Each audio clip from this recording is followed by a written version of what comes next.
Hi everybody, Jorge here, and today I want to talk about the relationship between creativity and suffering and the myths surrounding this relationship in our culture. So I'm going to share with y'all what I have learned over the course of my life in my very long and very thorny artistic journey. And as you know, many videos on this channel are titled Calling Bullshit on Something. So that's because I find that our world is awash in bullshit. There's this exponential proliferation of bullshit everywhere, from politics to social media to pop culture to academic science. And the thing is that bullshit as a separate form of falsehood different from lies, it is really dangerous. It prevents meaningful change and growth that we need in those areas. And so when it comes to the nature of creativity, specifically, there's so much bullshit out there in our culture. And it ends up absolutely sabotaging our courage in bringing forth our creative gifts. And I know for sure that everybody has those gifts. Creativity is not only limited to art. Creativity is every time when you are being a maker, when you create something that has not existed before you. And the legitimacy of your creativity is not dependent on whether you make a living out of it or not. And so one of the biggest ways in which I see myself making this world a better place is calling bullshit on everything that's untrue and unkind. And creativity is the love of my life. It has always been. And today, I'm gonna clean out some unkind and very popular bullshit surrounding it. And let me tell you, I do think I have the authority to do that, to talk about the relationship between creativity and suffering. As someone who has written 60% of my book, my biggest creative project so far, at the bottom of multi-drug resistant terminal clinical depression. As someone who since then had to make use of my clinical education to research deeply into the area of mental health for my personal interest, in order to prevent relapses of clinical depression, and who also has observed for many, many, many years how trauma and suffering influenced creative productivity.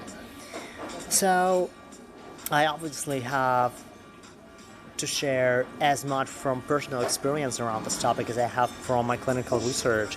And those of you who have been following my social media for quite a while know that when I'm sharing parts of my personal story, I do my very best to share them in a contextual way, meaning in a way where I zoom out of the particulars and events in my individual story and focus instead on how my journey reflects things and processes in the larger culture. Both negative processes like empathic failure or cynicism or corruption, abuse of power, classism, all those negative phenomena, and also positive phenomena like courage, wholeheartedness, faith, resilience, the power of dreams. Because it's only when we share our stories in this contextual way, after we have reflected on them deeply and worked through them deeply, it's only then that these stories become able to affect meaningful positive change in the lives of other people. So my story, for example, when it's told contextually, stops only being interesting to people who know me personally, but it becomes relatable to so many people in our community, and it brings lessons to the table that can be extrapolated to so many lives, even if your particular circumstances are different from mine, which most of the time is the case. So today, talking about this relationship between creativity and suffering that I have been exploring for so long, I'm going to strip my talk of all poetic bullshit so common around this topic.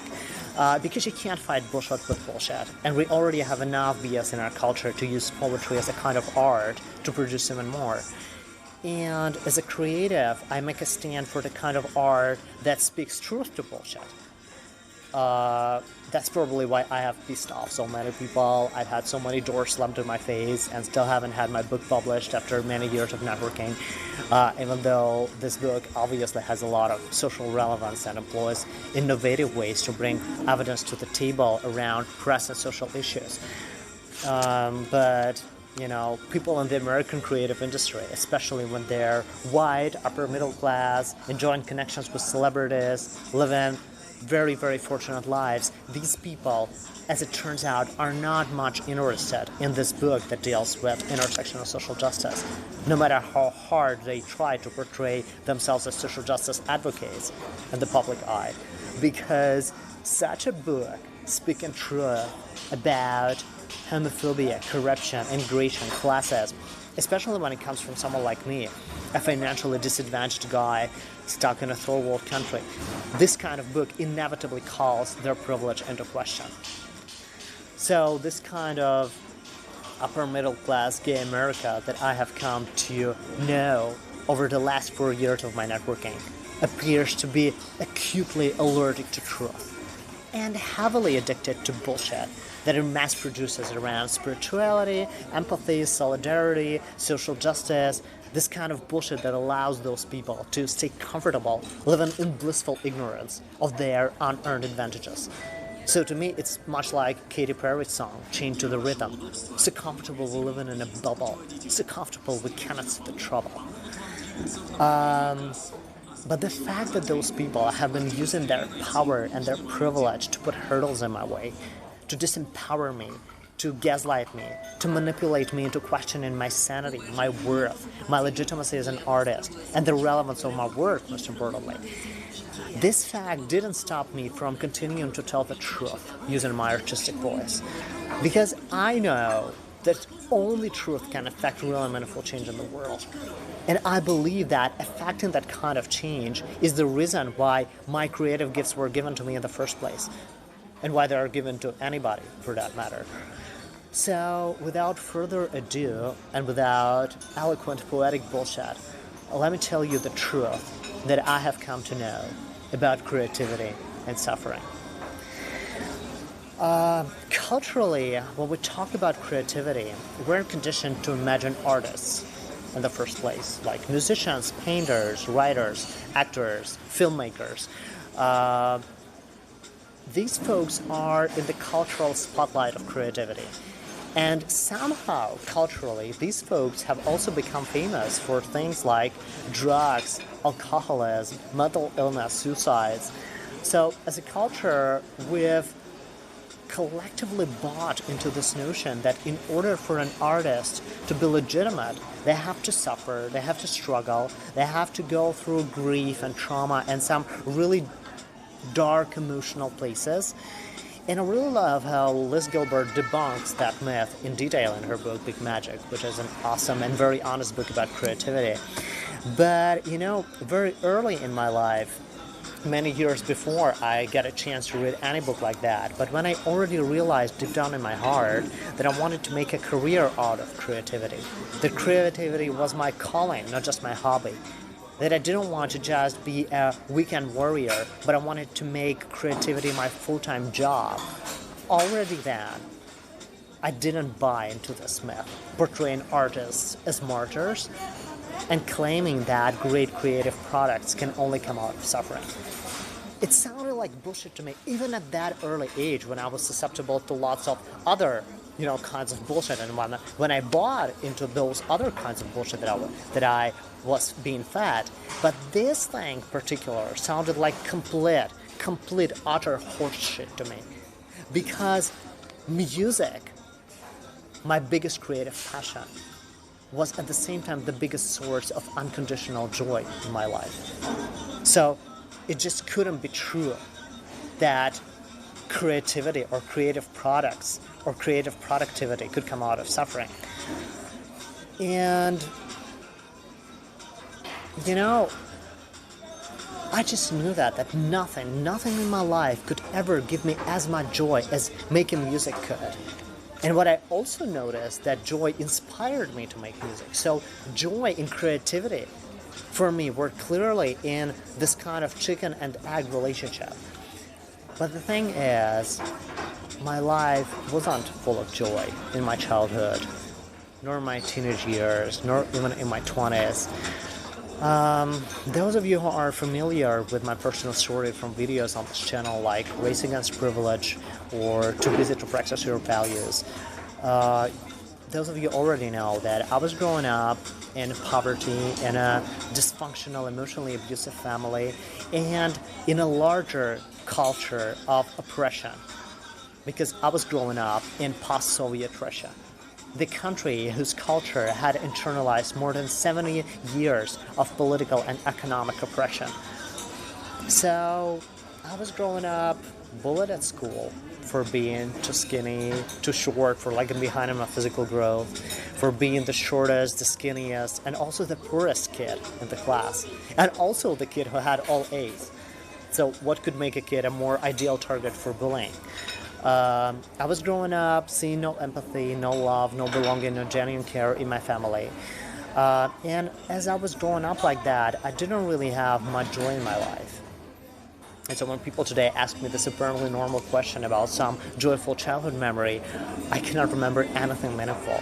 There were just fleeting sparks of joy against this overwhelming, dark background of trauma. So when at the age of 12, I discovered my passion and my talent for music, I didn't have any adults around me who supported that. It goes without saying that my parents refused to enroll me in the music school under various bullshit excuses. But, by that age, I had already learned how to be an autodidact. Because when you have this seed of curiosity and this zest for creativity within you, like I had, but you grow amidst poverty and scarcity, both financial and emotional, and with adults who are unreliable and unsupportive, then you very early and precociously learn this lesson in life, that you can only figure out your goals and make your dreams happen on your own. You cannot, there will be no one else to do that. You cannot make any of it dependent on the approval of other people. You have to be as self-reliant as you can possibly be when it comes to your dreams and your goals, which, let me tell you, is hard at the age of 12 in a third world country. So when I discovered my talent for music, I didn't have any musical instrument in my home, and I had to borrow keys from the music classroom in my public school. So you can hardly imagine what it looked like. 1990s, post-Soviet Russia with its economic disasters, this poor peripheral neighborhood of Moscow, and public schools, just like anything public, were in an underfunded and really dilapidated condition. And so were our syllabi. As a sixth graders, we barely had one music class per week. And even on that class, we were singing children's songs. We were not taught even the basics of the music theory. And as a kid in Russia back in those years, you could only learn music seriously in dedicated music schools. But I couldn't get enrolled in those schools on my own at the age of 12. And my parents refused to enroll me. They didn't think I had enough talent and that music was a serious thing anyway. So I had what I had. Every day, after regular classes in my public school were over, I borrowed the classroom keys from the music teacher, and then I came to that music classroom, locked the door, and learned how to play the piano on my own. It was really hard to be an autodidact in a form of art where manual skills were so crucial, but I still loved it. I remember it like yesterday, that upright piano with its detuned key stand in that room, and my first days of mastering music skills alone there.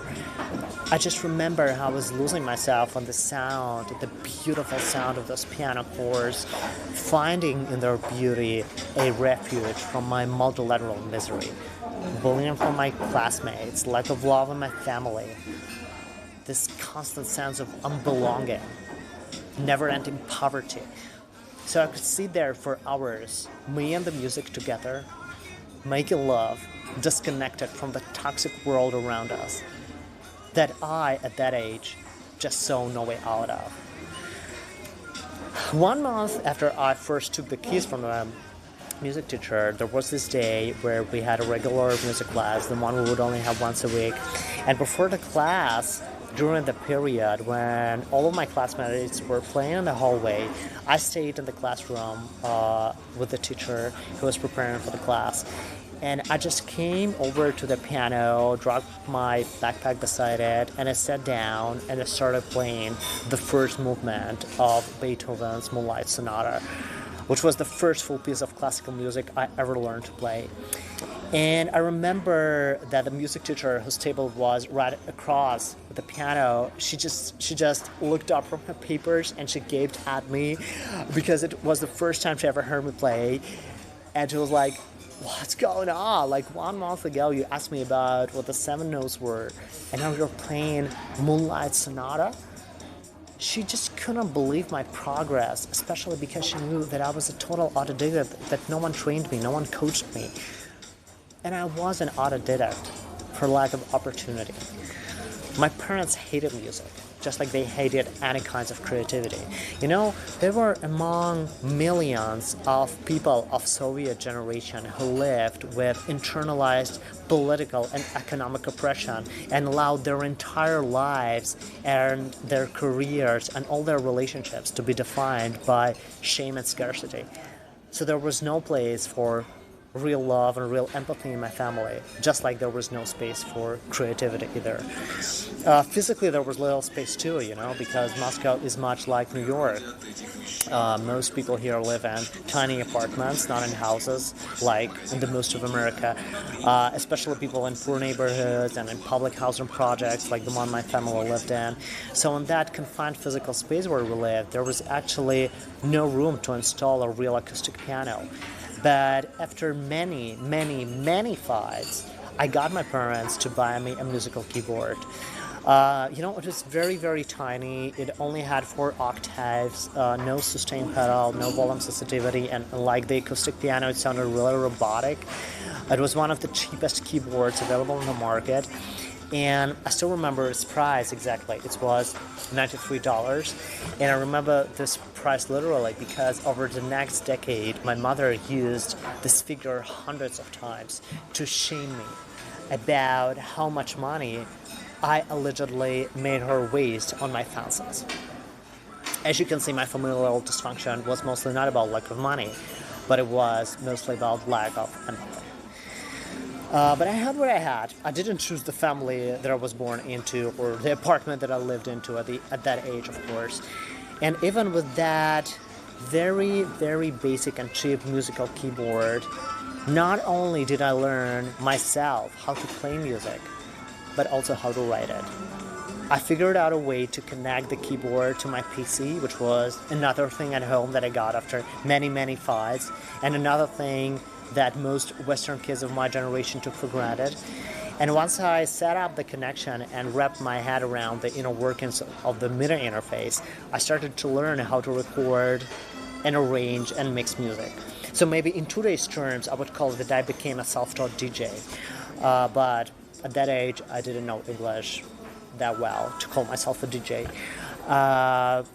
Then again, I was a computer autodidact pretty much the same way I was a music autodidact. And it wasn't today's era of technology when you can have GarageBand on your iPhone and make professionally sounding remixes on your iPad. No, back then, at the beginning of 2000s, with a cheap keyboard and a cheap computer that had really low hardware resources and could barely run a software synth, writing and arranging music required a lot of manual work, and making it sound perfect required even more work. But I loved it. I was totally in love with music. Already at that age, I realized that music was the love of my life. 3 years later, when I was 15, I got my first job, the first job in my entire life. I got remotely hired as a music arranger for a British company that produced karaoke covers of mainstream pop songs. And, you know, I barely could believe it when I sent them samples of my work over email and I received a yes. Like, they replied, "Yes, Jorge, we want you on our team," because they had an international team involving professional musicians from Western countries and the UK and the US and Australia and all across Europe. And everyone there was an adult person, and the majority of people had professional music education. And I was 15, below legal age. So I remember that because I had to ask my father to sign the contract on my behalf. And I was poor. I was from a third world country. And I was a total, complete autodidact just 3 years after learning the 7 notes. And nevertheless, by that moment, I already had enough skills as a musician for them to hire me. Just so you understand, my parents still believe that I don't have any talent for music. My work at that British company unfortunately didn't catapult me into the big world of music production that I dreamt to work and build my future in. I worked there for 3 years, earned my first money in British pounds, which was all sorts of weird for a guy from Russia. And it wasn't a lot because, as it turned out, the company didn't have a big audience and a significant web traffic. And it was before the era of social media when effective promotion became available. And, I just took that money and put them in my first ever savings account in the bank, which I absolutely needed to have, because when you live with parents who are financially unreliable, you understand that you need to have your own money and your own bank account, even when you're below legal age. There were some ways to do that in Russia back then, even when that account was in an international currency. So, after those 3 years of my work there, the company folded, just like many dot-coms at that time. Among other reasons, because broadband internet was spreading at an exponential rate, and peer-to-peer piracy networks started distributing leaked original instrumentals for mainstream pop songs. So the market demand for cover instrumentals that we produced, it just shrank, it disappeared. And so I lost that job. And it was around the time when I entered medical school. I entered medical school 2 months before my 16th birthday. There was no way I could ever have professional music education in Russia. And honestly, even if I could, I'm not sure that I would have gone for that opportunity, because Russian pop music industry honestly felt to me just as foreign as anything in that country. Because the values that Russian pop music promoted, vanity, greed, lust, violence, were totally outside my value system. And I didn't think that promoting such values was a good use for anyone's creative talent. But then again, those values reflected the values in the larger social culture of post-Soviet Russia, the culture where I never felt like I belonged. Spanish pop music and Latin American pop music was a whole different ballgame. For me, Hispanic pop music reflected real feelings, real vulnerability, real dreams, real love, real courage. It had that profound quality to it that I so much identified with. But I wasn't living in Spain. I was living in Russia because I had been born there, because I had had the misfortune of having been born there. And as much as I culturally identified with the Hispanic world and the Hispanic culture and its music, and as artfully as I myself could sing those vibratos and melismas in Spanish and Latin American songs without a shadow of an accent, because Spanish was another thing, the Spanish language was another thing where I became an autodidact. It all didn't change the fact that I was trapped in the country and the culture where I absolutely did not belong. And when in medical school, on top of that, I found myself learning the profession in which I didn't belong. Because the truth is, medicine had never been my passion. My parents forced me into medical school under a threat of physical violence, which they could effectively get away with because I was under legal age. I know it sounds horrific to you, and maybe unbelievable, maybe weird, maybe you think I'm crazy, but that thing about this kind of abuse that my parents inflicted on me during that time of graduation from high school and entered to the university, it's a separate story. And I'm not going to diverge into it here. You must have already understood that I come from a dysfunctional family, so I just ask you to take my word for granted here. The point that I want to make is that after I lost my first job as a music arranger and was forced by circumstances away from following my dream, all the while continuing to live in poverty and trauma and oppression. Then, amidst this growing feeling of unbelonging, I accepted the bullshit that I had been fed my entire life, that music and I are not meant to be together, that I should give up on my creative gifts and just go get a normal job, which, as my parents saw it, was exactly what I was preparing for in medical school. And I'm going to give you all a short reality check here, because I know that many of you are watching from America or other Western countries, and here's one thing you most probably don't understand if you're a Westerner.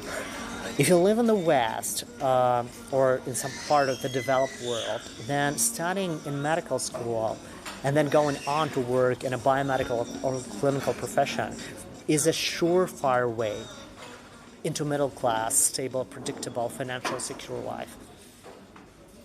With time, as a doctor in the US or Spain or Australia, you can become upper middle class or even wealthy. But here in Russia, things are different. In Russia, studying in medical school is most probably a path to a lifetime of poverty, because health-time industry here is publicly funded, and like anything public, this industry is plagued with embezzlement and corruption. So unless you are within the privileged minority of doctors who occupy bribe-taking positions, who have this privilege of being able to extort bribes from patients for treatments officially funded by the state, unless you are within that minority mafia because of your familial connections or other corrupt doors, you can never, ever make a middle-class income as a doctor in Russia. And you're gonna subsist on unlivable, ridiculous legal salary topped by tips you get from patients. That's it. Economically, that means living below or around poverty line with no prospect of improving, ever. So being a doctor here is hardly a normal job, even in the most conventional sense of this term. And in the beginning of my 20s, I realized this tragedy of my life. I was coming from a childhood of poverty and from an adolescence of poverty.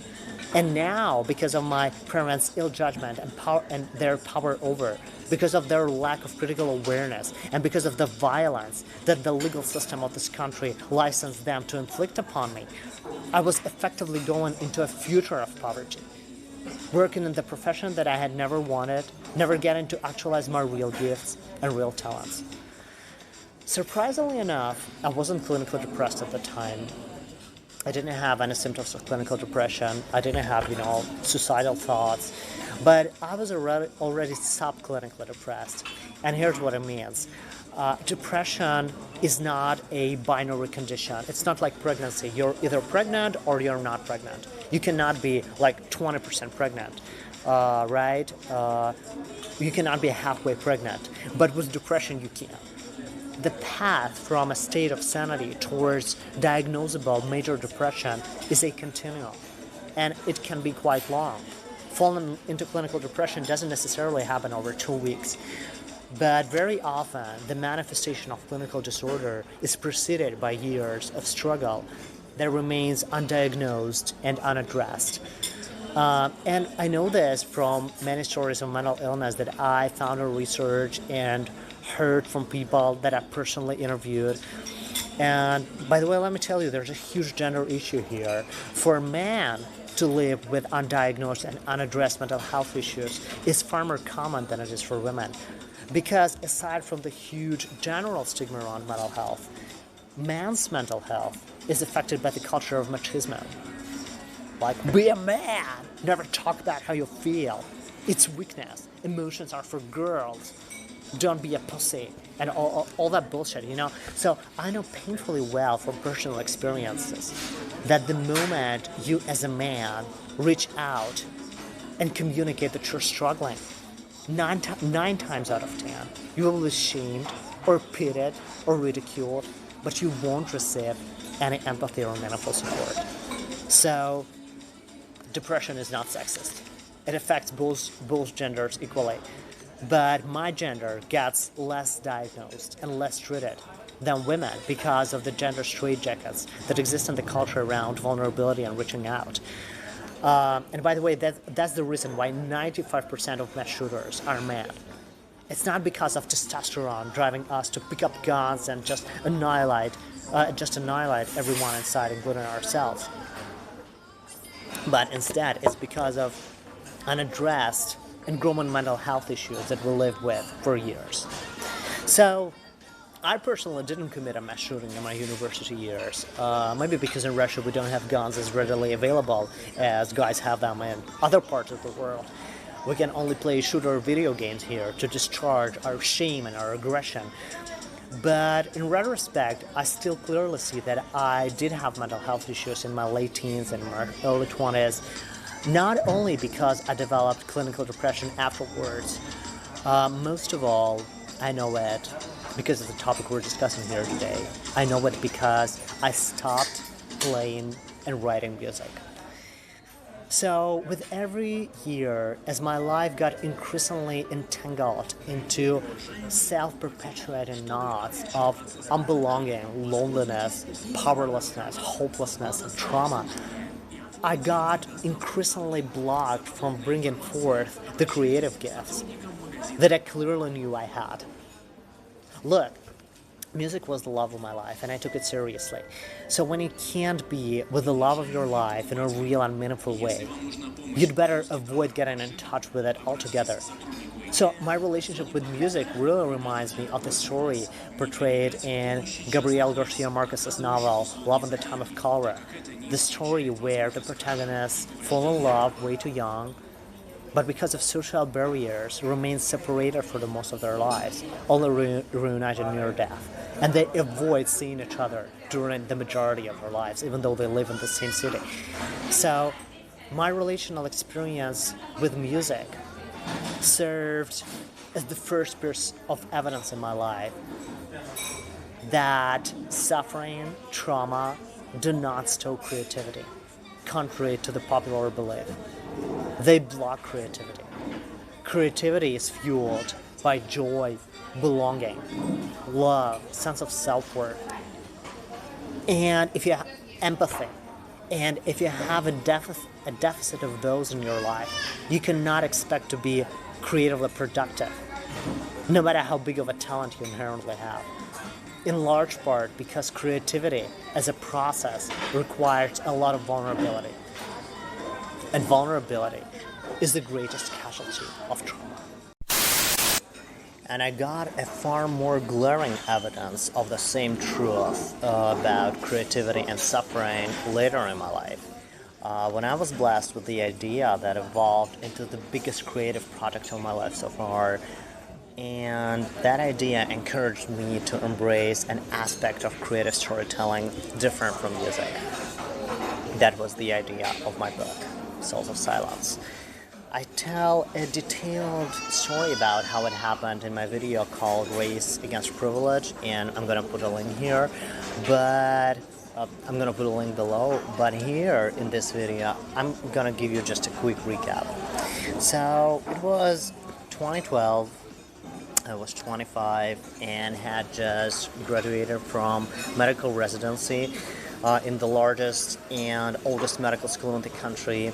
I became a fully licensed physician specializing in general urology, genital urinary cancers, and fertility care. And at that moment, I had just bumped into the tough reality of hopeless underfunding, ubiquitous corruption, and absolute absence of career prospects in Russian healthcare as an industry. So many of my university peers bumped into the same reality, and they left the country and pursued medical careers in the West, but I couldn't follow their suit because, unlike them, I didn't have a family that would be willing to support me financially through this immigration enterprise, and there was no way, absolutely no way, I could earn a budget for it on my own. Working full-time as a doctor at the same clinic that I graduated from, which was one of the most prestigious, quote-unquote, academic clinics in the country, I was still living hand-to-mouth, with no hope of getting out of poverty in the foreseeable future. I still lived with my parents because I couldn't even afford to rent a place of my own to live, even a room. Sure as hell, I couldn't afford to buy a car of my own, even a POS car. With what I earned at that job, in that job, I barely could cover my own food expenses and fuel expenses of the family car that I had to use for a commute. And then I had a tiny, tiny sum left to deposit in my savings account. Because, as you already know, I always had to keep a savings account since I was very, very young. Because this is the consequence of living with adults who are unreliable, that you learn to have your own money, as small as it is, and as small of an opportunity as you have to earn that money. And so when that happened, when I was at that age, and I just bumped into this reality after so many years of arduous medical education, I just bumped into this reality that there are no career prospects, no prospects of ever getting out of poverty. I was fed up of my privileged university mates telling me things like, Jorge, your English is so good. You speak to other foreign languages. You're such a qualified specialist. You know so much about evidence-based medicine. And anyone we ever refer to you is just delighted with how you treated them. And you've got all A's in your diploma. So don't stay in the corruption and stagnation of this fucked up country. Move to the US, or to Germany, or to Spain, or to Austria, like we do. And I was fed up of this advice given to me from the position of privilege and having to be very civil as I responded. You know what? I'm gonna have a better English than you do. And a diploma with highest distinction. And the best patient feedback one can possibly imagine. But unlike you, I don't have the family that is willing to understand my career needs and support my immigration enterprise. And I know that you take your family and their support for granted. But unlike you, I am on my own in this life. So I cannot afford what you can afford, no matter how desperately I need it and how rightfully I deserve it. The majority of them didn't understand me, of course, because the first function of privilege is to not be aware of it and of the extent to which your unearned advantages inform opportunity in your life. And having a supportive family, emotionally supportive and financially supportive, is privilege. It is unearned advantage. So, approaching my 25th birthday in October 2012, I was still trapped in poverty, trapped in the profession and the culture and in the country where I didn't belong, with no prospect and no power to ever get out of that perennial, never-ending, self-perpetuating misery. And then I was given this life-changing experience of my first trip to Spain. It was seemingly a random luck, a pharma company-sponsored trip to a multidisciplinary European medical conference that took place in Barcelona that year. And that trip, it truly divided my life into before and after. Because I finally got the chance to come to Spain, the country that had so long felt like home to me. And it didn't matter what circumstances enabled my coming and what context my visit was happening in. The only thing that mattered is that the moment I just put my foot literally on the Spanish land, the moment I took my first ounce of air, this feeling of freedom and true belonging and being among my people was so overwhelming. This feeling of finally getting into the culture where I could walk through life wholeheartedly. The culture that didn't require me to change who I was so I could fit in and survive the way it had been in Russia my entire life, but instead demanded that I be who I was so I could finally grow and thrive. This feeling was just astoundingly eye-opening. And it was further catalyzed, this emotion was further catalyzed by the evidence of social inclusion and economic opportunity that I saw there with my rational brain and my rational thinking, by the evidence of middle-class life that in Spain was accessible to the majority of people, not just to the privileged few, like it was in Russia. So that experience of visiting Spain, visiting my home country, gave me palpable, tangible, irrefutable evidence of the opportunity that the world held outside my confined horizons in Moscow. The horizons defined by poverty, trauma, and never-ending oppression. And here's the thing. Once you see the truth, you cannot unsee it. So I say this a lot in my videos because it is fucking true. Like, this is one of the few things in life that I know for sure. Once you see the truth, you cannot unsee it. Once you realize where your true home is, even when it's not where you were born and grew up, like it was in my case. Once you realize what your true calling is, even if it's not what you're studying in college. Once you realize what your true purpose is, even if it's not what you've been making a living out of your entire life. Once you realize who you truly are and what you're really worth, even if you lived in denial of that your entire life, there's just no way back from that realization. And so once I realized my existential need to leave Russia and leave all my trauma behind and start from scratch in a better place and start a different career, a creative career, the career that would finally allow me to actualize my biggest gifts and to make the biggest difference that I could possibly make. Once I realized the truth about that need that could no longer be ignored, then the question became, how could I make it happen?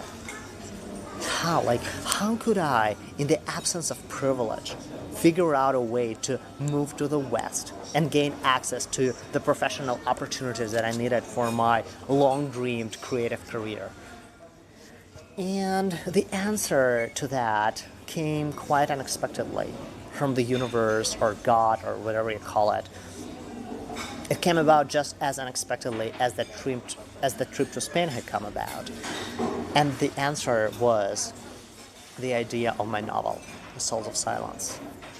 The story of dreams triumphing over trauma, the story of love triumphing over shame, and the story of faith triumphing over death. I do believe that all creative ideas come from some divine source, and I was blessed with this idea of my book during those number of days in Barcelona, the city that I felt was my home. And those 5 days were the happiest days of my life so far. And during those days, I was blessed with that idea. So when I came back to Moscow, already pregnant with the idea of that book, I was so scared. I didn't take, this idea seriously from the beginning because I had never thought of myself as a writer. Music had been my thing, creativity-wise. I also had some experience in commercial copywriting and digital illustration, but writing fiction, oh my goodness, it was so weird. So in the beginning, I treated that idea with the very same cynicism as the one I had been treated with for many years when I just mustered up the courage to share my creative ambitions with other people. So I was like, come on, write in a book, wow, what a cute idea. But, I'd better think about some realistic way to make a budget, to make money in order to move to Spain. So I was really that cynical, but the idea didn't leave me. And, it could have.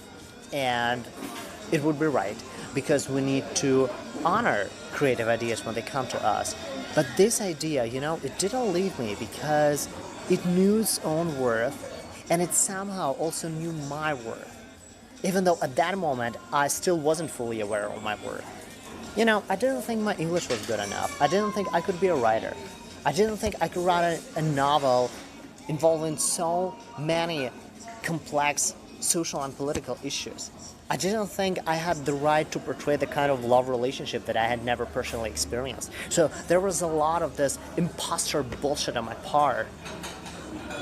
But the idea somehow knew that I had what it took to bring it into life in full glory. So it didn't leave me.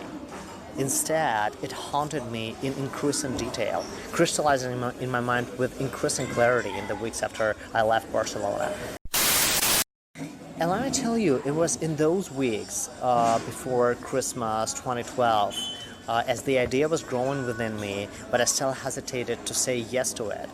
It was in those weeks that I lived in the wake of the joy, belonging, inspiration, and the hunger for life that my home city had given me.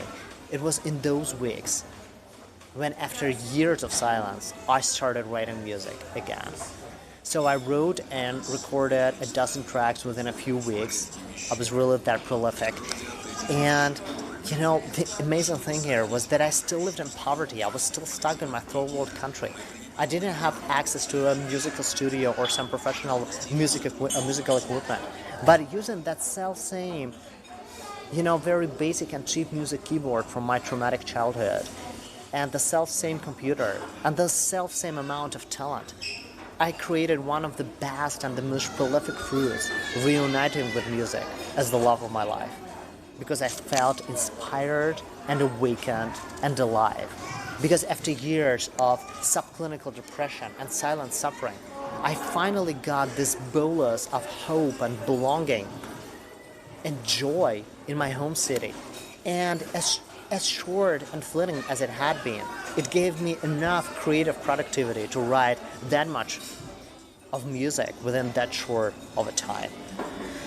Importantly, after years of not touching the keyboard. But my biggest creative challenge still lay ahead of me. Because my music, my tracks, as great as they were not going to take me out of Russia. At that moment, I didn't have a big and globally important story to tell through my music. But I already had such a story to tell through my book. And in my life, in my individual life, in my particular life, in the absence of privilege, in the absence of ability to effect any change in a realistic way, just keeping working in a normal job, that book clearly became the only opportunity to bring about the revolution, to bring about the breakthrough that my life so much needed and so much deserved. There were no guarantees. It was an act of daring greatly, a leap of faith, an act of love with a previously unexplored facet of creativity. But I was all in. I knew that this could change my life. I knew that this could bring about my opportunity to leave Russia for good. And at the same time kickstart a creative career in the West, which is what I had always dreamt of. So around the beginning of 2013, I sat down and started to work on the book as if my life depended on it. Because it fucking did. And then I was hardly 1.5 months into the writing when 2 new traumatic events in my life triggered my first episode of clinical depression. That was the first episode of clinical depression in my entire life. And I didn't understand those traumatic events at the moment. I didn't understand depression or any mental illness at that moment. I didn't have enough self-awareness and enough critical awareness to understand how those events had affected me emotionally. And why now they were not just mildly upsetting, as they might have been if they had happened 1 year before, but really, really traumatic. And even though I understood unacceptably little about my mental health at that point and my emotional world at that point, and I tried to just not think about it and deny symptoms of depression when they started creeping in, and instead just keep my focus on writing, on productivity, it didn't stop my major depression from fully developing and bringing my writing to a complete halt in March 2013 at about 20% of the plot. In retrospect, I understand clearly what I absolutely didn't understand at the moment. The essence of that depression episode, contrary to what I assumed, was not about the genetically predetermined failure of neurotransmitters in my brain. That's how I saw it, with my very limited notions about mental illness that I had from my formal medical education. And it had nothing to do with any other reason within me. The essence of that depression episode was the external trauma of staying trapped amidst my disadvantaged circumstances, amidst my hand-to-mouth existence, amidst the corrupt culture in my job and in the country as a whole, amidst total absence of opportunity. The trauma of now knowing for sure and having become certain that a better life, a life of opportunity existed, not just in my fancies, not just in some utopian movies, but on our imperfect earth, in a place 2,000 miles to the southwest, in Spain, in my home country. The trauma of having seen that life and firsthand experienced it for 5 days as a foreign visitor. And knowing that now, no matter my talent, no matter my worth, in the absence of privilege, that life and all the opportunity inherent in it was way outside of my reach. So that was the trauma. That was the traumatic realization that caused that episode. And those two traumatic events just reminded me of where I was and where I was trapped, ruining my joy and my inspiration altogether. So, because the kind of change that this book could bring about in my life, it could happen, but it was so far off in the future. And those circumstances, they were just immediate. Those events and those traumatic circumstances of my life, they were immediate in their emotional toxicity. So, plus I was super vulnerable. Because I was in the midst of this creative process. I was just as vulnerable as I had ever been in my life. Because vulnerability is the prerequisite for creative productivity. You cannot write a novel and feel with your protagonist unless you become vulnerable yourself. And that was hard for me, as someone who grew up in Russia, where vulnerability is a threat to survival. In the culture where you have to walk through life armored up. Never mind the culture of machismo that I was raised in. But I had to engage with my vulnerability in order to write that book. And so when on top of that vulnerability, there were these two new traumatic episodes, I got a complete writer's block around March 2013. And given what was going on in my life, my clinical depression continued for almost 2 years. There was one short drug-induced remission in the autumn of 2013, but I didn't get back to writing during that time due to certain circumstances. And my second episode of clinical depression that started in January 2014, 1 year later, it became absolutely multi-drug resistant and absolutely terminal. So one of the few things in life that I'm 100% certain about, because I experienced it firsthand so many times, is that creativity is not fueled by suffering and trauma. It's stifled by suffering and handicapped by trauma, regardless of the amount of talent you inherently have, regardless of how great of ideas may come to you. It doesn't matter. And all this cultural bullshit about trauma being the source of creativity, it's commonly brought up by people in positions of privilege, by people who had never experienced real trauma, because this bullshit allows them to, first, stay comfortable in their privilege bubble, and second, rationalize the enormous waste of creative talent that happens in the world as a result of racism, classism, poverty, homophobia, and other kinds of discrimination that inform systemic trauma. And, then the question becomes, if your life, if you're listening to me now, and your life, just like mine at that moment, is being damaged by multilateral trauma, this kind of negative situation that happens for no fault of your own and that you have no power to change, can you still be creatively productive? Can you still make beautiful things amidst scarcity and suffering and depression? And the answer is yes, you can. But you will have to engage with creativity despite suffering, not thanks to it. And you will have to put forward so much more effort than normally. And you will be driven by desperation rather than inspiration. And it won't be enjoyable by any means. But you still can make beautiful things if you stay faithful to creativity till the end. And I know this because I finished the book while still in clinical depression. I wrote almost 60% of my book, including its most beautiful and poignant parts, through complete writer's block. I wrote the most powerful and meaningful pieces of the story, despite the sense of complete powerlessness and meaninglessness. And here's how I made it. I feel like I need to share this because so many people out there are struggling with writing block, and I need to share my experience of overcoming it despite not just lack of inspiration, but amidst terminal, drug-resistant clinical depression. So it was around May 2014, my second bout of depression, that, unlike the first one, was not just triggered by some traumatic incident, but it remained continuously fueled by the new and continuing trauma, which was bullying that I was facing at my workplace at that time. So I know this bullying thing is another separate story, and I know it sounds hardly believable. I was 26. It wasn't middle school. I was an adult working in an academic institution.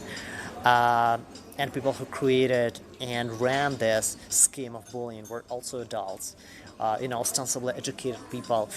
But it was real. It was real. It was horrible, and it's unbelievable and inconceivable, but it was real, I've come to realize that there are so many things in life that we think about as inconceivable that are nevertheless real.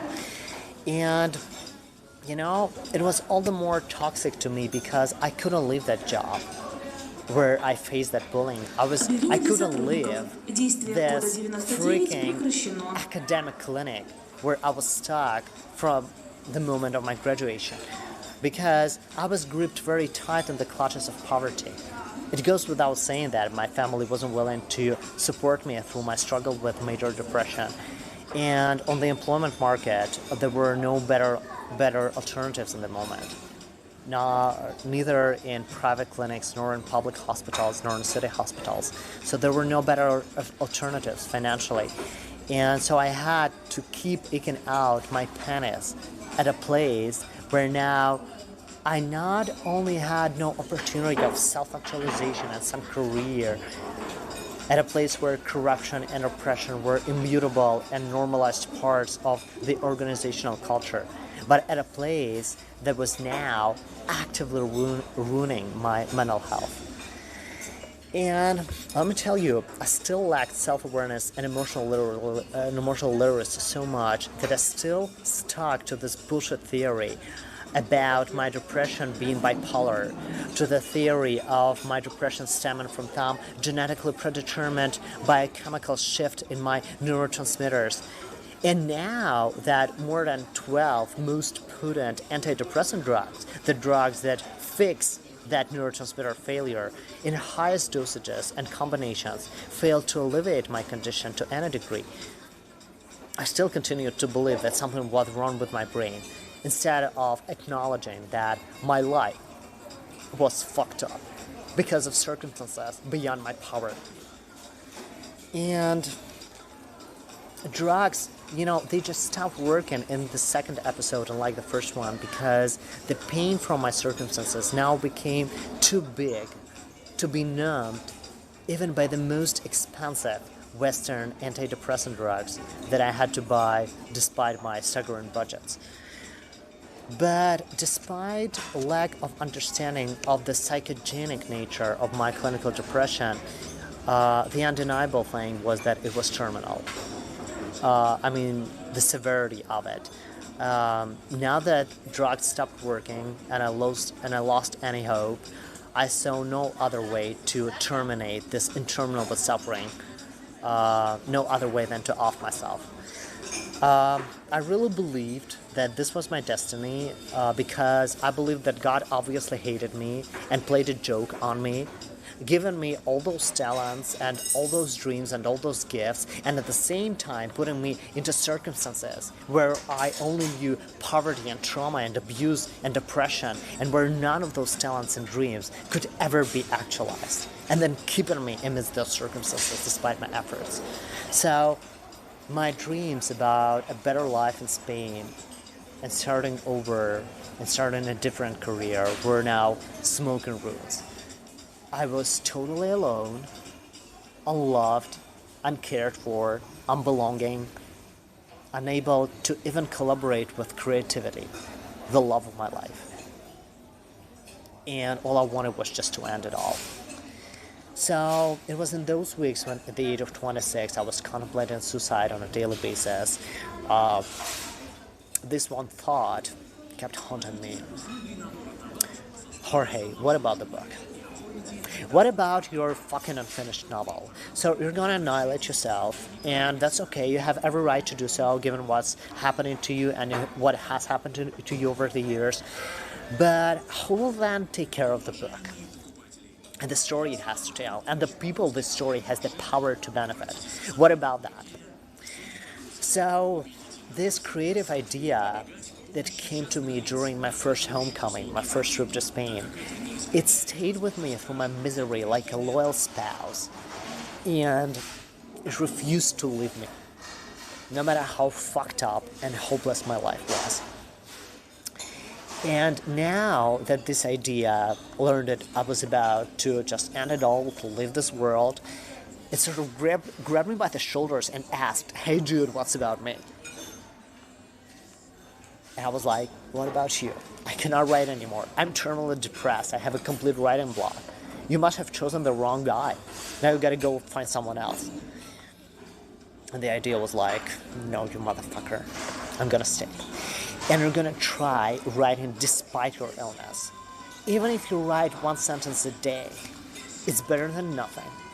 You've got to make love with me until your fucking last breath." And then I thought, you know what? The idea is right. I just can't leave. I can't leave before I finish this book. I just can't. No matter how unbearable my suffering is, and no matter how unchangeable the reality causing it is.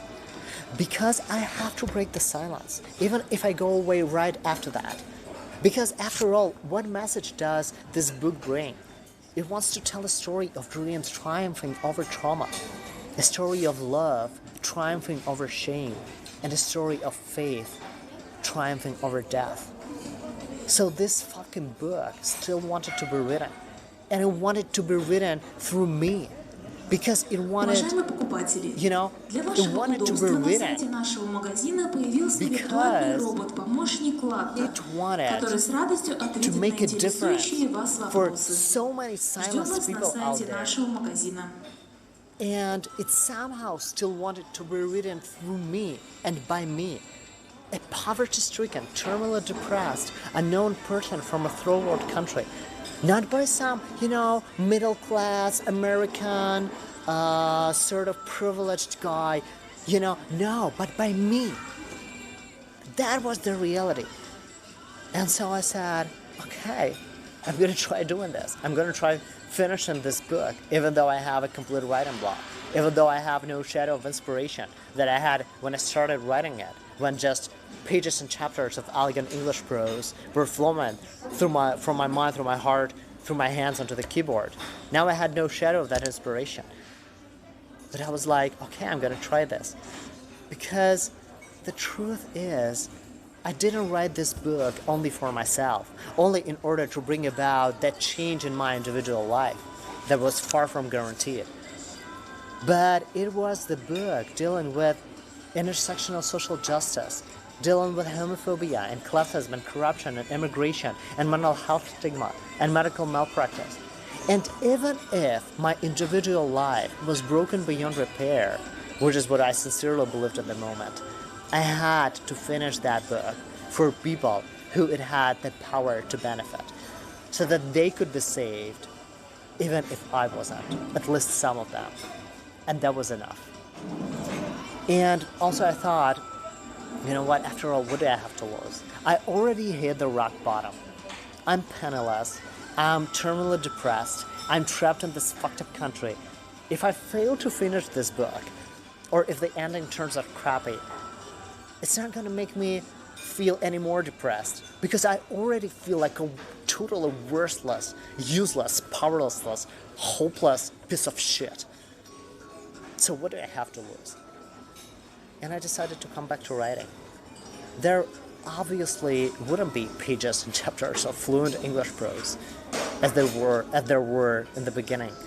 But even if it was going to be one sentence in a day, it would still be better than nothing. And I also knew that I had to try writing because I didn't know how much time I had left. Because when you're in terminal clinical depression, every day feels yet more unbearable than the previous one. And if you don't get effectively treated, or if you don't get taken out of the circumstances that cause your depression, a fatal outcome can happen anytime. It's pretty much the same as with terminal cancer. Depression patients, they don't commit suicide. They die by suicide.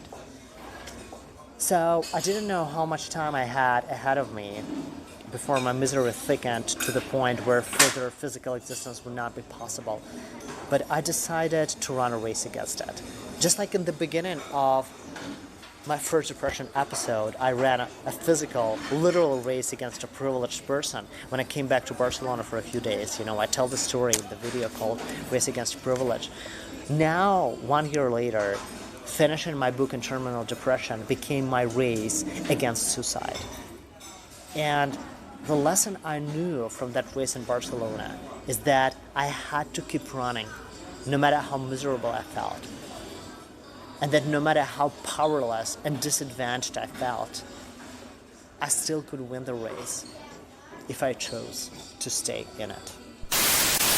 So just starting to write in terminal depression was like learning to walk after a stroke that had paralyzed one half of my body.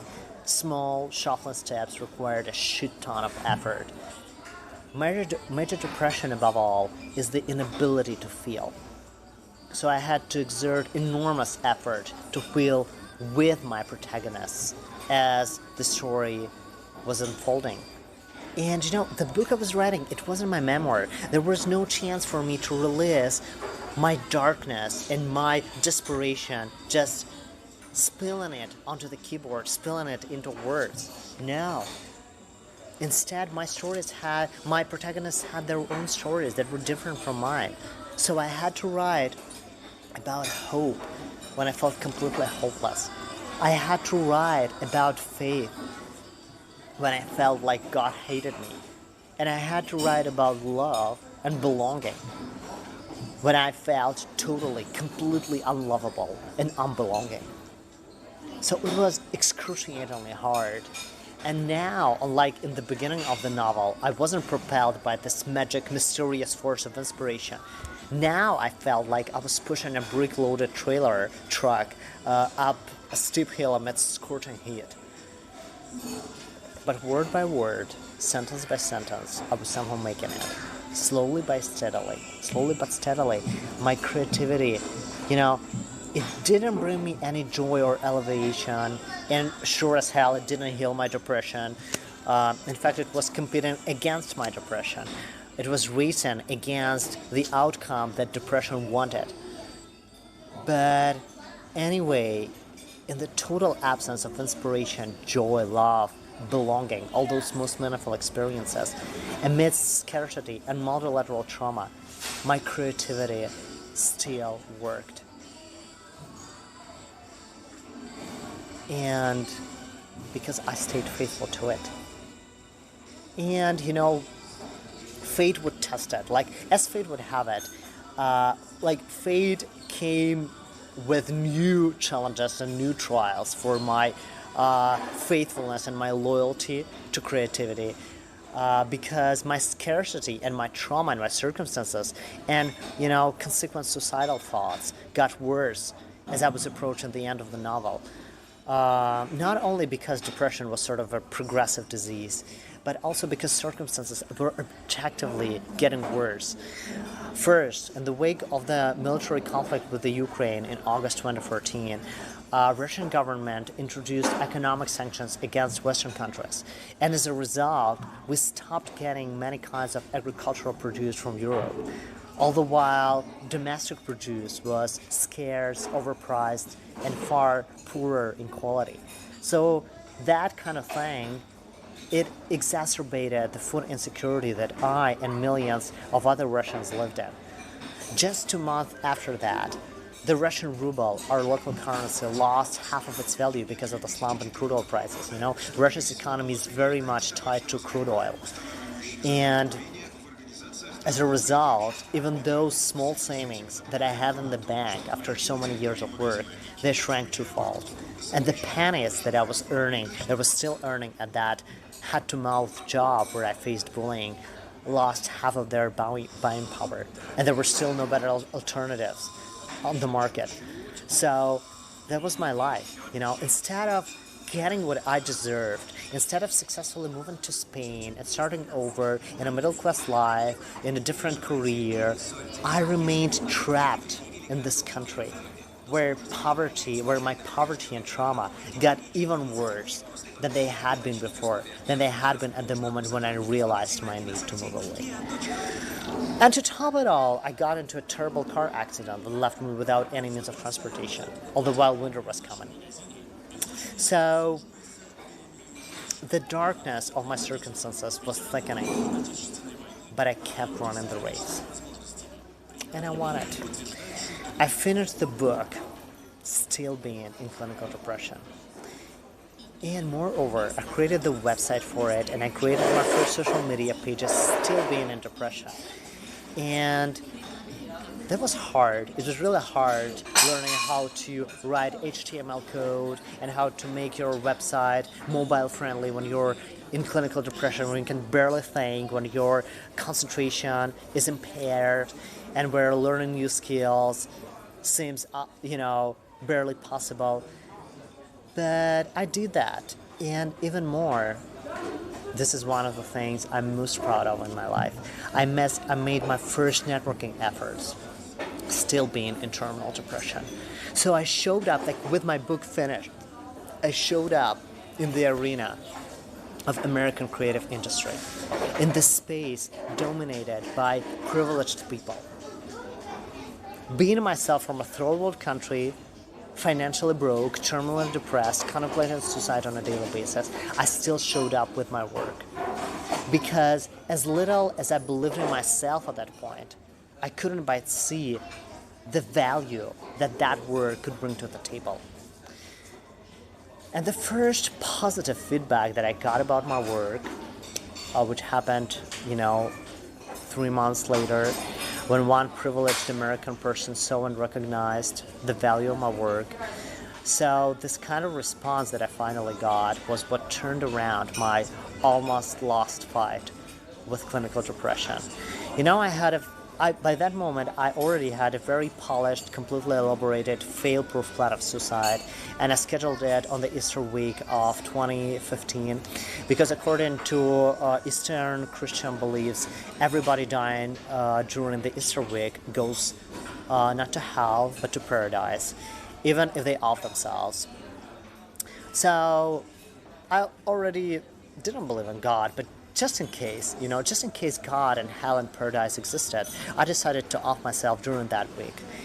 And 3 weeks before that time, and 3 months after I started my networking efforts, I received this email about my book. It makes me cancel my suicide plan, or at least to put it off for some time. Because with this email, I get a hope that if someone recognizes my book, I have a chance to bring about all those changes that this book can make in my life as well. Today, 4 years later, as many of you know, I still live in Russia. My networking efforts for the book have borne no fruit yet, even though by now I have reached out to tons of people over these years who could easily help me, with the book just by simply by connecting me with other people that they had access to, with those who would be most probably interested in work like mine, and who, unlike me, had the power to help me get it out there, to put it on a platform. So I reached out to Americans who, in the public eye, portrayed themselves as equality champions and social justice advocates, to those who preached about empathy and spirituality, to people who sort of appear to be my allies in this work. And when the conversation with those people got private and off camera, all those values just evaporated. It was all fake and phony and done for publicity. And no matter whether they were men or women, straight or gay, white or black, or Republicans or Democrats, those people were not on the list interested in practicing the values that they made money and publicity professing. And it made me disgusted, it made me heartbroken.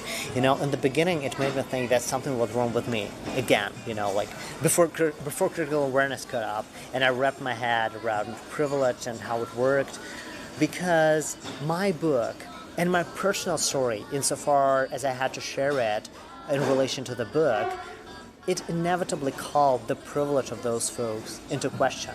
So when your book deals with homophobia, corruption, classism, immigration, medical malpractice, mental health stigma, then no matter how great of a book it is, and no matter how much research stands behind it, and how much evidence stands behind it, and how much evidence you could bring to the table, it is so uncomfortable that upper middle class American people won't be interested in having a conversation about it and the difference it can make. They are too busy having fun and celebrating their privilege to have real, meaningful, and honest conversations about the values that inform their Twitter accounts, their Instagram feeds, and their public image. So, over the years, these experiences so much corroded my faith in the American democracy. Because, I know that this may sound offensive to you who are listening to me from America, but please don't be offended, because this is my experience. It is very limited, it may be very biased, I may have, some very distorted sample in terms of people that I interacted with, but the truth is that I haven't seen the big-hearted, generous, brave, empathetic, and honest America. Like the America that I had always believed in, and that I still try my best to believe in. I hope to see that kind of America one day, but I haven't seen it over the 4 years. What I have invariably seen from one person to another was greed, cowardice, hypocrisy, lust, power over, abuse, narcissism, all of those disguising shame and scarcity. And let me tell you, all those people were people in positions of big power and influence, not just on social media, but in real life. And painful as it was, I had enough critical awareness to not extrapolate my experience and to not generalize it onto the American culture or American people in general. But the bottom line is, it's because of those people's greed, hypocrisy, and cowardice. It's because of my unearned disadvantage and their unearned privilege. It's because of this that I still stay trapped in this fucked up country, in poverty and trauma and depression, with my creativity and my talent completely blocked from being actualized and from making the difference they could make in the world. And I gotta tell you, what really inspired this video is that one of the most common lines of bullshit rhetoric that these privileged people use, that they told me when they slammed doors in my face over the years, was that my suffering and my trauma is the reason why I am such a wonderful writer. That my trauma happens for a good reason, and that's why nothing in my life needs to be changed. That I need to stay in my fucked up country, in poverty, in depression, and in oppression, in order to remain spiritually enlightened. That's such a convenient position for someone who lives in Miami or Los Angeles, someone who sits on a great couch in a chic living room, who moved to the US maybe at the age of 12 at the expense of their parents, who was given plenty of opportunity in their life, and who today lives in a nice house and drives a nice car and works in a nice upper middle class job in a creative industry, who rubs shoulders with celebrities on a regular basis, who goes to luxury resorts a few times a year with their friends who are just as fortunate, who goes to birthday parties every week, and who's just too busy having fun in their privileged life to practice the values they make publicity talking about.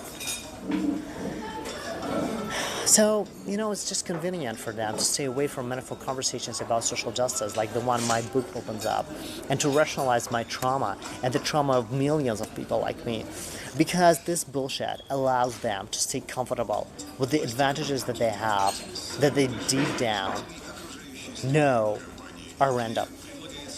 So people who are reached out to over these 4 years because they portray themselves as empathy gurus and social justice advocates, they didn't understand my trauma because they never made an attempt to understand it. It was not because they were dumb, because they lacked some intellectual abilities to understand it, but they just never made an attempt to understand it because it was too uncomfortable.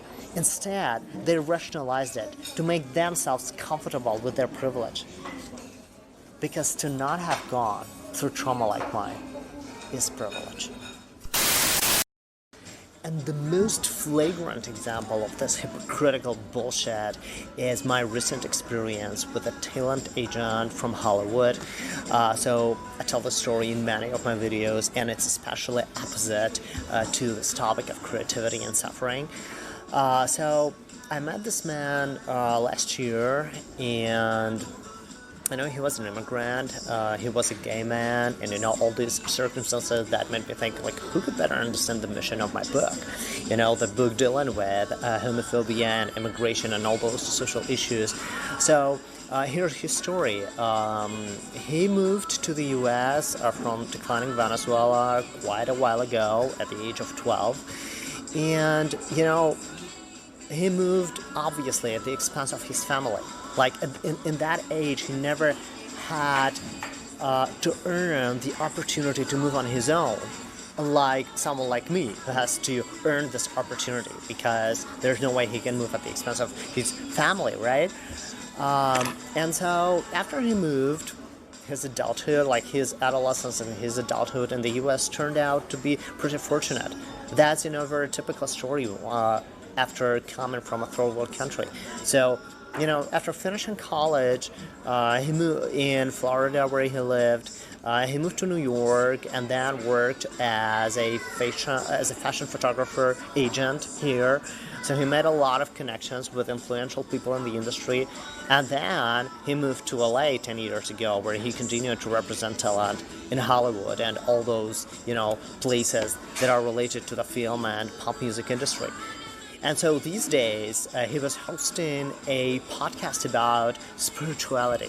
Living in a nice house, driving a nice car, being very nicely self-employed at an agency that represented photographers, and the kind of life he lived, rubbing shoulders with gay celebrities, and telling me about how he dated some of them, going to gyms, doing cosmetic surgeries, going to luxury resorts a few times a year.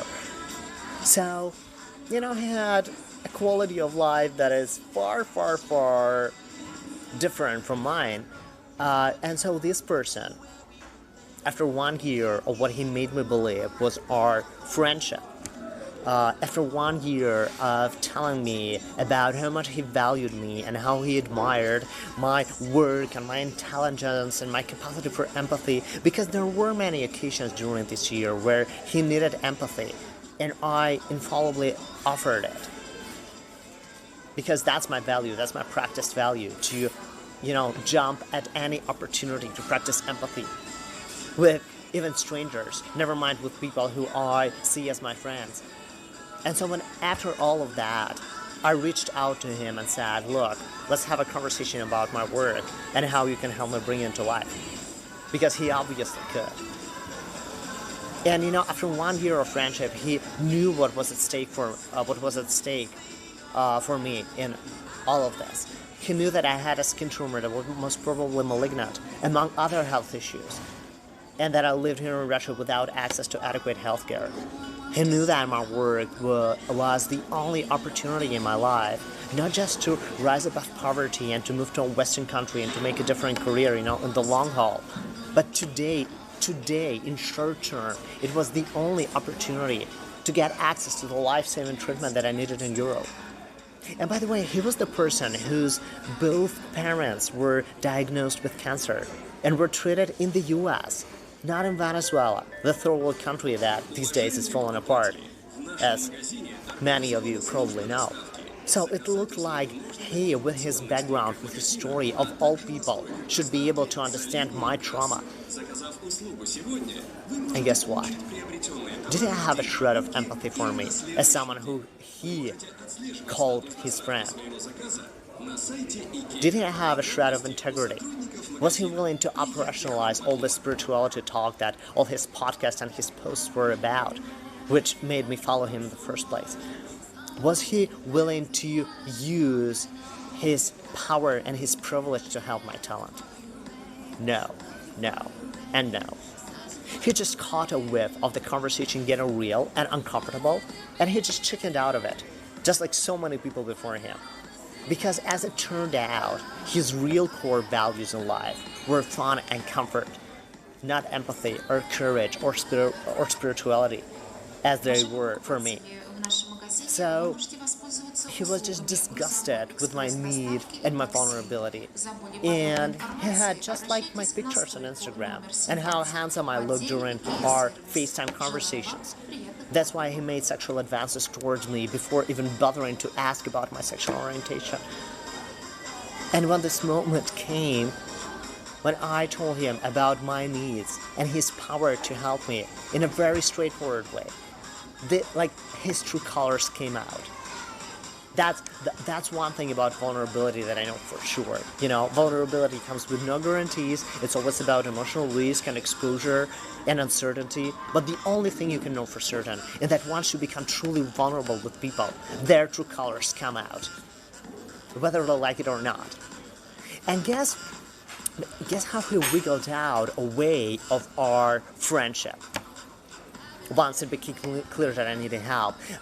Guess how he operationalized this typically upper middle class American way of being greedy and unkind and selfish, all the while appearing perfectly polite.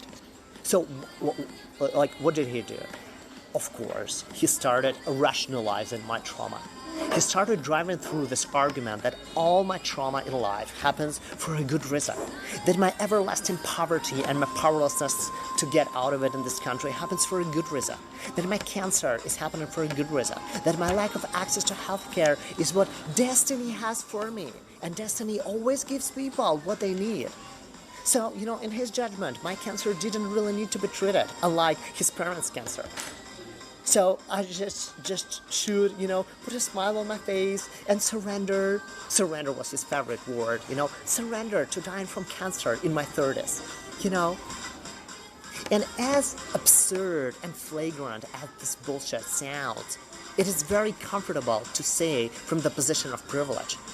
When your ass sits on a couch in a chic living room in a nice house in West Hollywood, when just after sending me all this bullshit over email or WhatsApp, you're about to hop into your brand new shiny black Mercedes and drive to the gym to make your already buffed body yet more buffed and yet hotter so you can measure up to your younger gay friends on the St. Bart vacation that you're going with them.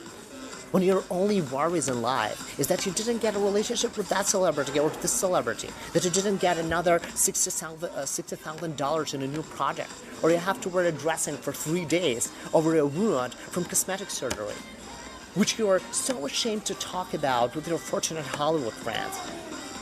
Because you're supposed to pretend that your youth or your hotness are so natural, just like they pretend. So you can only talk about that to Jorge Oros from Instagram, to that guy from a third world country because he has this capacity for empathy and he will never judge. So this is just so comfortable to drive through all this bullshit. And so this person preaches to me about destiny and spirituality, disguising his cowardice, his hypocrisy, and his greed with this rhetoric. But let me tell you, then he went further than rationalizing my particular trauma. Pretty much the same way he rationalized homophobic violence happening in Russia. Because here's the thing: when I initiated this conversation about my work with him, and I started talking to him, from this perspective of critical awareness, talking to him about the impact that these problems that my book addresses have in the world, and homophobia is one of those problems, one of those social issues. So, I gave him very, very concrete evidence about certain phenomena that are happening. For example, this homophobic violence that's happening in Russia, and I live in this country and I see it, And this is a state-sponsored violence. These are, concentration camps that are being built for gay men, where those men are being kidnapped in some regions of this country, and they're brought in, they're being tortured and mutilated, some of them murdered. And I thought, but he is a gay man. He should, of all people, understand that, how horrific that is, But what does he do? His ass is safe. It's in Los Angeles. So what he says is, you know what? We need to accept everybody's attitudes and everybody's beliefs and everybody's opinions. And we should accept those police officers who work at these concentration camps and who torture and mutilate and murder those gay men. We should accept them and their beliefs and their behavior. And we should accept that this is a state-sponsored violence, because taxpayers like me here in Russia pay the salaries of those police officers. And so that's what he says. And I hear that, and I cannot believe my ears. I cannot believe that bullshit that is being said by a gay man, by someone who's just like those men that are being subject to that kind of violence.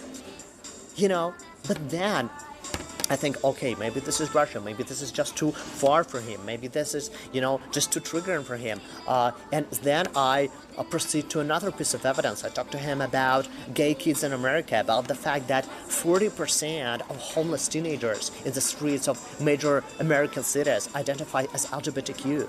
So this is a disproportionate amount, compared to the proportion of LGBT people in the adult population. And so what that means is that those kids become homeless because they are being kicked out of their homes when their families discover that they're gay or trans. And this is America, and this is today. This is not some third world country, a million years ago. This is what today's America looks like. This is his country. And then, this fact just blew up my mind when I learned it, this statistic. But then I talked to him about that, and guess what he does?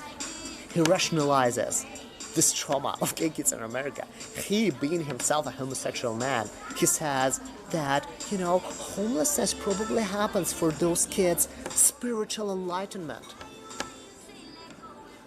And the implication was, who did I think I was that I wanted to change this for those kids? If God sent them that experience. So, isn't that cute? Isn't that cute from the mouth of a person just rationalizing the homelessness of kids, of teenagers, of people who are under legal age, who cannot work, who cannot make their own money? Isn't that cute from the mouth of a 41-year-old person who lives in a nice house in West Hollywood, who doesn't pick up food from garbage trucks like his fellow Venezuelans do in his home country these days? And let me tell you, I know that these things may sound horrible and unbelievable to you, but that's the truth. That is the ugly underside of so many people who are successful and who have power and influence and connections in the American creative industry, and who at the same time portray themselves as activists and social justice advocates on Instagram and Twitter and, in the public eye in general. So over 4 years of my networking for the book, I've met tons of people like that. And this last guy was just, the epitome and the most illustrative example of all that hypocrisy, cowardice, and bullshit rhetoric of what I have come to know as upper middle class gay America. Overfed, arrogant, unconcerned, cowardly, greedy, and hypocritical.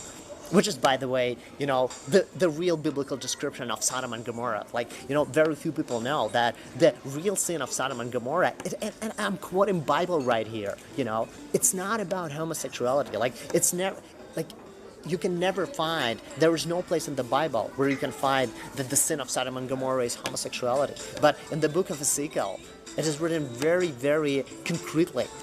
The sin, it is like when God is talking to Jerusalem through the mouth of the prophet, and he says, this was the sin of his sister Sodom. She and her children were arrogant, overfed, and unconcerned.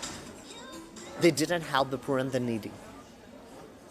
So I did away with them, as you have seen. So, that's it. That's what Sodom and Gomorrah is really about. And before you call me out for being homophobic, which is all sorts of ironic for someone whose work addresses homophobia and homosexism in the first place, that before you accuse me of that, I gotta tell you that the minority of my experiences with straight people were exactly the same. So it didn't really matter whether they were gay or straight, male or female, Christian or Muslim or agnostics, white or black, it didn't matter. The only thing that was common in all those people was huge unacknowledged privilege and an abysmal distance between the values they practiced and the values they professed. But concluding this talk, what is the truth about creativity and trauma? What is the countercultural, uncomfortable truth that creative people coming from privilege are so allergic to?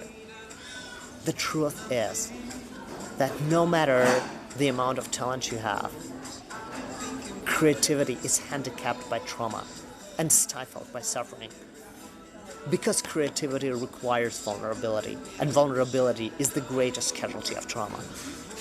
And also because surviving trauma takes up so much of your emotional and mental bandwidth that almost nothing is left. You have very little emotion, time, and energy left to invest into your creativity when you have to manage trauma on a daily basis. So take my example. I'm 31. I wrote 3 books, 1 novel and 2 memoirs, and only the novel is ready to be published. I wrote some amount of music. I created my Instagram poetry page and this YouTube channel. Created certain things when I worked for commercial copywriting and illustration. But that's not nearly as much creative product as my talent had the potential to create over the course of my life. Today, if I weren't still going through multi-sided trauma, if I didn't have to worry every day about how I'm going to make my food budget next month, if I didn't have to be constantly looking for ways to save a couple dollars here and there, if I didn't have to live with chronic back pain because I don't have access to adequate healthcare in this country, if I didn't have to wake up every day thinking if the skin tumor on my leg is actually malignant and if I already have metastasis in my body, and realizing that I cannot get surgical treatment in this country anyway, even though in Europe this whole thing could be cured by a cheap, non-invasive surgery on an outpatient basis. But I don't have the privilege of being a European citizen, and those people who can help me move to Europe through helping me with my work, those people have only slammed doors in my face over these years. Even if the rest of the world sees them as models of empathy and spirituality. So I live with this realization every day, and if I weren't going through all this trauma still, the question is, how much time and energy could be released and put into my creative work? How much more music, books, YouTube videos, and other fruits could my talent have yielded if I had had access to these experiences in life that inform inspiration? Experiences like joy, love, belonging, connection. And that leads me to the last point, which I think is very important and very countercultural in today's conversation. Talent. So what is talent? Talent is a very vague and elusive concept to define, and there's an ongoing speculation about whether it's a result of a genetic lottery or a product of sustained effort. But after my research and my own creative journey, I am absolutely opposed to any practices that claim to grade and measure talent, especially in children, in whom this can be very shaming, very wounding, and very disempowering. very destructive. So throughout my life and my creative experiences, I have come to see talent as a seed that needs to be put into a nourishing soil in order for it to grow and yield fruits. That's what all the evidence aligns with. This is the kind of theory that the evidence aligns with. So if this seed happens to be put into a soil where it doesn't belong, it will likely die or just give fragile shoots that will very soon wither. It needs to be put into a solid, fertile soil where it can grow into a huge, green, and juicy tree that it's meant to become. That's basically what we call self-actualization. So when today some passive-aggressive moron on my Instagram says, Jorge, you write so well, you should stick to writing, don't think about a music career. If you had a talent for music, you would have already made 2 multi-platinum albums by now. And I think, you know what? If you take, for example, a mango seed, the one from a tree that gives these delicious, juicy, sweet mango fruits, and then you plant it into a frozen soil somewhere in like northeastern Russia, and then you walk away. Then a few years later, you come back to this place where, of course, nothing has sprouted, and you ask this seed, why haven't you put forth any shoots? Why haven't you given fruits? What's wrong with you? Well, you know what? It's a wonder if this seed is still alive. And if it has indeed survived through all the trauma and the cold and the hunger and the starvation, and if it still has the faintest breath of life in it, then you need to immediately replant it somewhere in Mexico or Brazil. So it's the same thing with talent. Like a seed needs a nourishing, fertile soil to give fruits, talent needs opportunity to grow and thrive. And you can't assess anyone's talent before that person has been taken out of trauma, before their talent has broken free from the suffocating pressure of poverty, oppression, abuse, depression, violence.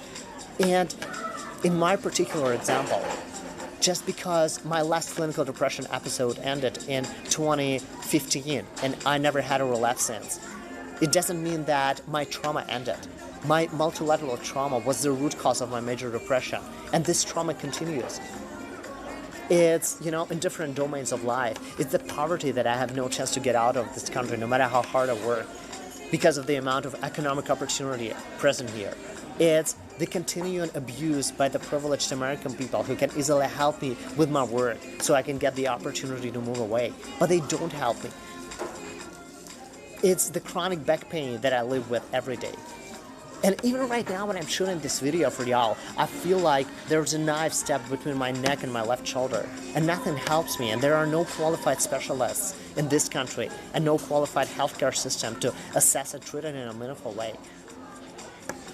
And on top of it all is the skin tumor that I got diagnosed with 1.5 years ago, as many of you know, that is probably malignant, and that I cannot get adequate treatment for here in Russia, even though in Europe it would be a simple, cheap, and life-saving surgery that, by the way, costs less than what the majority of these American people that I have been friends with over the last 4 years spend on restaurants in 1 month.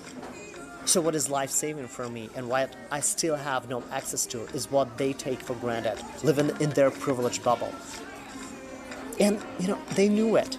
And no matter how passionately they talked about empathy and spirituality and social justice in their books and their podcasts and on their Instagram pages, they knew my story, and they were okay not only with me staying here in poverty, without any professional opportunities, without any economic opportunity, but even with me dying from cancer in my 30s, because my talent and my disadvantage and my simultaneous need for help reminded them of their privilege and made me unworthy of having a conversation with in their eyes. And now, please tell me, given that I'm still going through all this multilateral trauma, even after coming out of clinical depression, is it any surprising that I haven't written one piece of music in the 4 recent years? No, it's not. Because I don't have any inspiration for making music. Because music is what makes me feel most vulnerable. And that's how I know it's the way to go in my life and in my career. But my capacity for vulnerability is in large part still blocked by continuing trauma. So, by, in striking contrast to this rhetoric that these privileged American assholes blew in my face when they slammed doors before me, I cannot just smile with my bleached teeth and say that I'm fine and tell myself, oh hey, just be happy, just be inspired, just go get yourself a cupcake and just tap into the music making mood. I can't tell myself to be happy or inspired because the circumstances that I live in make it impossible. And if you're one of those spiritual people who argue that happiness doesn't depend on circumstance, then that is a clear 100% indicator of your privilege. Because it means that you have had this random luck to have never been through the circumstances that make happiness or joy or inspiration absolutely impossible. So these days, when I try to write music on that self-same keyboard from my traumatic childhood, because I never could afford a better musical instrument. These days, when I try to again make my most native form of art, I predictably fail. Not because I don't have the skills or because my talent is gone, but because I don't have any joy or inspiration, and most importantly, I don't have the vulnerability. It's like trying to start the engine of a car that has zero fuel or broken ignition. This engine just never starts running. With your multiple attempts, you only drain the battery and strain the starter motor. Lastly, when it comes to my fight for social justice as an artist, then just like anyone who's in this movement for real, not for publicity like all those privileged assholes, I'm fighting so that the people who our culture lives out and discriminates against could be fully integrated back, so they could regain rightful access to the most meaningful experiences in life: joy, love, belonging, connection. But the hard truth is, I cannot effectively fight for other people to have those things when I don't have access to those things myself. That is the hard truth. Real creativity is not martyrdom, no matter what the culture tells you. It requires resources, both external and internal, on top of talent. So you've got to take care of yourself first and do everything you can to pull yourself out of trauma if you live in it. And then, only then, when you're physically safe, when you have access to basic life necessities like food, shelter, essential healthcare, when your basic needs are covered, only then can you reconnect with your talent and bring forth this precious gift that you have within you in order to serve other people. So if you're one of those brave folks who dare greatly and do not allow their creativity to stay unused and never make the difference it can make, if you're one of those folks who take their creativity seriously and invest in it most of your time and energy, then please receive my heartfelt congratulations for your courage. It doesn't matter if you're making art or being creative with your business or being creative in tech. Creativity has infinite facets, and all those are legit. But if at the same time you don't come from privilege, then you should be double proud of yourself as you walk through your creative journey. And you should remember that in your individual life, your courage and your creativity are meant to make a difference just as big as the difference they will make in the lives of the people your work serves.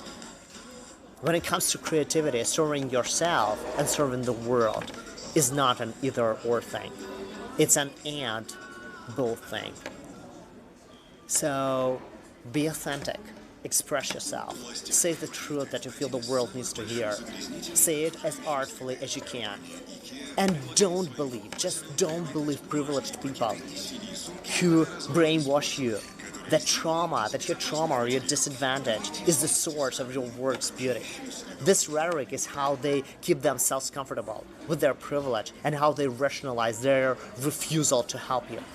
And it's an utter textbook case of shame-driven bullshit. So practice critical awareness or creativity in order to honor it fully and to engage with it fully.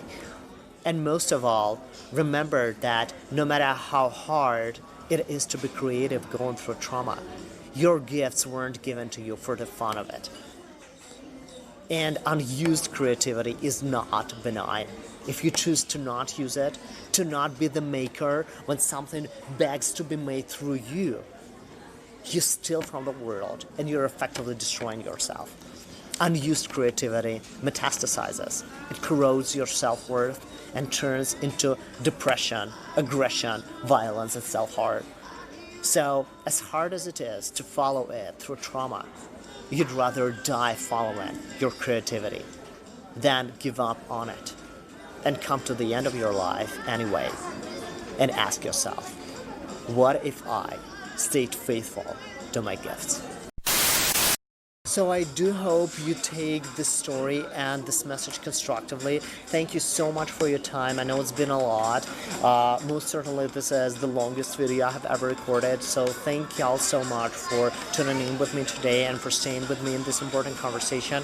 If you have some questions or comments, please do leave them below. I would love to continue this conversation with y'all. And if you find parts of this video insightful or helpful or inspiring, do not hesitate to share it with your friends. You can share it here on YouTube, or you can go to my Instagram page and share snippets of my video that are available there. As always, don't forget to subscribe, and I will see you next time on Jorge Oro's YouTube channel. Keep telling the truth, stay brave, show up, be curious, and take care. Bye.